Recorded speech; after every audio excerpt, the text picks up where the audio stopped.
अब बेचने वाली चुड़ैल। एक बार की बात है, जादूपुर नाम के एक गांव में करतब दिखाती एक औरत एक रेड्डी के लिए गांव में आती है। आइए आइए मेहरबान कदरदान, खाइए रोहड़ा के ताजे ताजे केले। कभी खाए नहीं होंगे ऐसे केले, पीले पीले केले खाइए। ये कहकर रोहड़ा हाथों में 4 केले लिए उन्हें सर्कल में जोर जोर से हवा में उछालती हुई करतब दिखाती है, जिसे देखकर आसपास के सारे बच्चे अपने अपने मम्मी पापा से उस औरत के पास जाने की जिद करने लग जाते हैं। पापा, ऐसा तो सर्कस में बॉल से होता है ना, ये आंटी तो केले से कर रही है। चलिए ना पापा, देखते हैं। रोहड़ा एक पतली सी तार पर चलती हुई केलों से करतब दिखाती है। आते जाते सभी लोग बाहर रुककर उसके करतब देखते हैं और वाह वाही करते नहीं थकते। जैसे ही एक आदमी पास आकर उसे पैसे देने लग जाता है, तब वो कहती है, अरे नहीं नहीं साहब, मैं करतब तो बच्चों के मन को बहलाने के लिए करती हूँ। धंधा तो मेरा केले का है। पीछे देखो मेरी रिड्डी, जो भी मेरे केले खाएगा मेरी तरह चुस्त दुरुस्त और तंदुरुस्त हो जाएगा। पता चलता है क्या कि मेरी उम्र 55 की है। अरे पर ऐसे ठंड के मौसम में कोई केला क्यों खाएगा? ये ऐसे वैसे केले नहीं है साहब, ये शरीर में गर्मी देते हैं। ठंड को दूर भगाए जो भी रोहिणा के केले खाए। पापा, अगर मुझे केले नहीं मिले तो मैं घर नहीं जाऊंगी। तभी उसके पापा कहते हैं कि बेटा, केले ठंड में कभी गर्मी नहीं देते। ये सब कहने की बातें हैं, सामान बेचने का तरीका है इनका। पर पिंकी नहीं मानती। मैं केले खाऊंगी। पिंकी की जिद के आगे नत्थू हार जाता है और उसे केले खरीद कर दे देता है। पिंकी खुश होकर केले घर ले आकर खाती है। अब मैं भी करतब करूंगी, कितना मजा आएगा। जादुई केले। पिंकी पहला केला खत्म भी नहीं करती कि वो बेहोश हो जाती है। दूसरे केले से एक काला धुआं आता है और रोहड़ा चुड़ैल बनकर बाहर निकल आती है। मेरे भूतिया केले बच्चे न खाए, ऐसा हो ही नहीं सकता। जादूपुर वालों, कब तक बचोगे? आ गई हूं मैं रोहड़ा, जिसका कोई नहीं कर सकता सामना। रोहड़ा पिंकी को गोद में उठाकर काले धुएं में कहीं गायब हो जाती है। शाम के वक्त नत्थू घर लौटता है और पिंकी को घर में ना पाकर उसकी माँ से कहता है, माँ पिंकी कहाँ है? अरे बेटा, उसे तो तू सुबह करतब दिखाने ले गया था ना, फिर कहाँ वापस आए तुम दोनों? मुझे लगा तू उसे अपने साथ मंडी ले गया होगा। हे भगवान, मेरी बच्ची कहाँ गई? मैं उसे घर ही तो छोड़कर गया था माँ। नत्थू गांव के घर कोने में अपनी बेटी को ढूंढता है, पर उसे वो कहीं नहीं मिलती।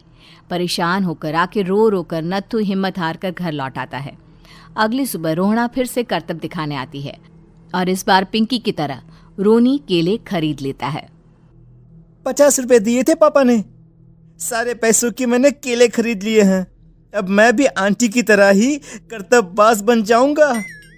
यही सोचते हुए रोनी केले खाता है और पहला अकेला केला आधा खत्म भी नहीं करता कि चुड़ैल उसके सामने आ जाती है। मेरे साथ चलने का समय आ गया है रोनी। ये तो बस शुरुआत है।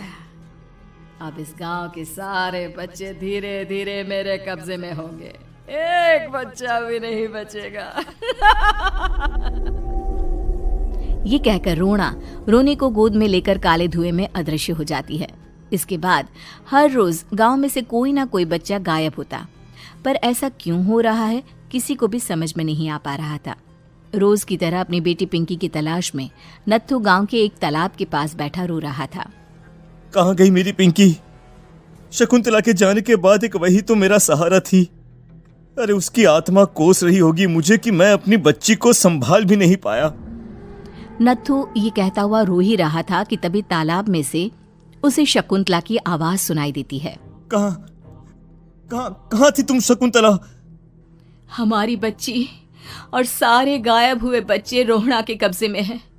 वो बच्चों को जो केले देती है उससे बच्चे बेहोश हो जाते हैं और उसके कब्जे में आ जाते हैं और वो उन्हें ले जाकर काली दुनिया में ले जाती है। पर वो ऐसा क्यों कर रही है? ये मैं नहीं जानती, पर उस दुनिया का रास्ता मैं आपको बता सकती हूँ।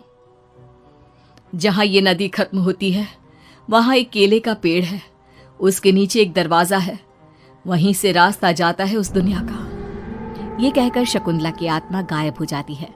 गांव के सभी लोग झुंड बनाकर उसी रास्ते से काली दुनिया में चले जाते हैं और वहां देखते हैं कि सारे बच्चे वहां काम कर रहे थे। पापा मुझे ले चलो यहाँ से।